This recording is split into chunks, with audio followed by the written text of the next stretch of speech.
तीसरा वादा हमने नौजवानों से ये किया था कि जब हमारी सरकार सत्ता में आएगी तो हम नौजवानों को भिन्न भिन्न विभागों में नौकरी का प्रावधान करेंगे। अभी हमने हर एक विभाग को आदेश दिया है, चाहे वो पीडब्ल्यूडी का विभाग है, पानी का विभाग है, बिजली का विभाग है, खेतीबाड़ी का विभाग है, पशुपालन का विभाग है और सिंचाई का विभाग है। जो हमारे पास पहले वैकेंसियां खाली पड़ी थी और जो वैकेंसियां खाली होने वाली हैं उनके को भरने का सरकार जो है बड़ी जल्दी हमने फैसला किया है। और मैं चाहता हूं कि जो आपके बच्चे छोटी मोटी ट्रेनिंग करके घर बैठे हैं, कोई जो है वो पंप ऑपरेटर की ट्रेनिंग करके बैठा है, कोई जो है वो इलेक्ट्रीशियन की ट्रेनिंग करके बैठा है, कोई जो है वो वायरमैन की ट्रेनिंग करके बैठा है। ये भर्ती प्रक्रिया जो है वो हम बड़ी जल्दी शुरू करने वाले हैं। इसलिए मैं आप सभी लोगों को आश्वस्त करना चाहता हूँ कि जो बच्चे आपके छोटी मोटी ट्रेनिंग करके बैठे हैं उनको सरकार जो है रोटी रोजी का प्रावधान करें। उसके लिए हमने पॉलिसी भी बना दी है कि कुछ दिन पहले उनको लमसम देंगे, उसके बाद उनको हम कॉन्ट्रैक्ट में करेंगे और करंट के बाद जो है वो उनको हम रेगुलर करेंगे। ये प्रथा जो है इसको हम बिल्कुल बंद करने जा रहे हैं।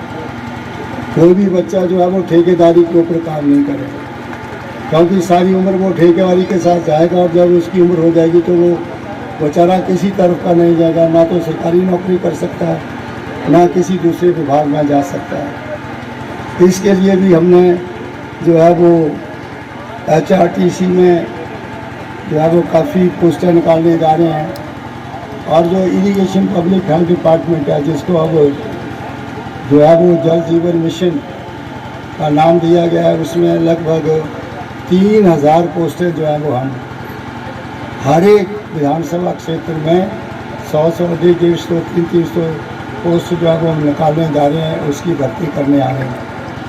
लेकिन मैं आप लोगों से और ख़ास करके मेरी माता बहनें जहाँ ज़्यादा तादाद में बैठी हैं, परिवार गति करना मौका नहीं है।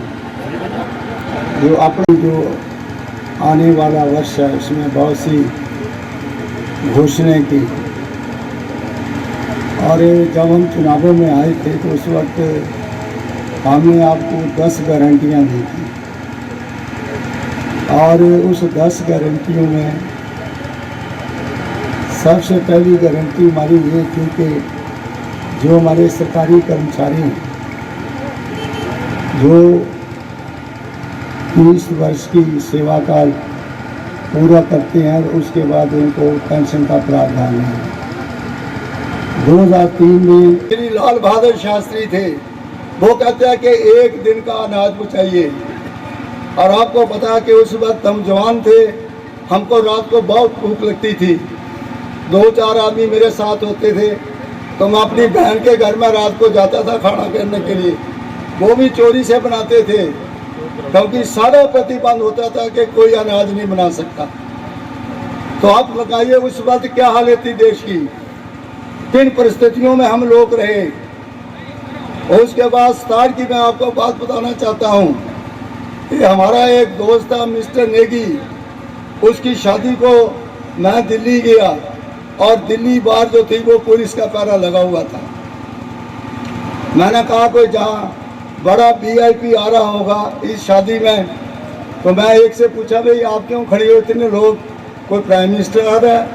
कहते नहीं जी प्राइम मिनिस्टर नहीं आ रहा, हम इस तंबू के अंदर देख रहे हैं कहीं चावल और रोटी तो नहीं पक रही है। मैं क्या क्यों? कहते अनाज के ऊपर जो है पूरा प्रतिबंध है, देश में अनाज नहीं है।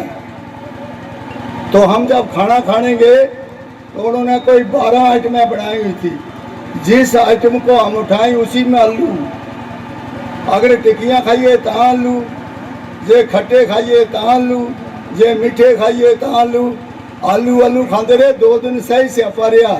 असा बोला करी कि नठाओ भाई तो आलू खाना पौने। वो हालत थी देश की, ये हमारे नौजवान नहीं जानते हैं। श्रीमती इंदिरा गांधी को अमेरिका में गई और उनके साथ समझौता किया कि मुझे कुछ अनाज दिया जाए। उन्होंने कहा कि आपको PL 480 के तहत साइन करना पड़ेगा। ये PL 480 क्या था? ये एक पब्लिक लॉ था। उसने कहा कि जो हम अनाज भेजेंगे, जो हम बीज भेजेंगे, उसके ऊपर हमारी एग्रीडेशन होगी, हमारी मोहर लगेगी, तब जाकर के आप उसको जो है अपने देश में सेल परचेज कर सकते हो। श्रीमती इंदिरा गांधी ने क्या कहा कि मेरा किसान गरीब है लेकिन मेहनती है, मैं अमेरिका के साथ कोई समझौता नहीं करना चाहती ताकि मैं अपने किसान के हित जो है वो आपको बेचूं। और उसने उस वक्त एग्रीमेंट के ऊपर साइन नहीं किया। और अनुसंधान बनाया, हमारी जो IAR है, इंडियन एग्रीकल्चर रिसर्च, पूसा में बड़ी बड़ी यूनिवर्सिटियों में रिसर्च हुई, बड़े बड़े फर्टिलाइजर के कारखाने बनाए गए। और उस वक्त हिंदुस्तान में हरित क्रांति जो है वो लाई गई। आज जितना अनाज हिंदुस्तान में होता है, अगर 10 वक्त जो है उन्होंने पेंशन जो थी वो सरकारी कर्मचारियों को बंद कर दी।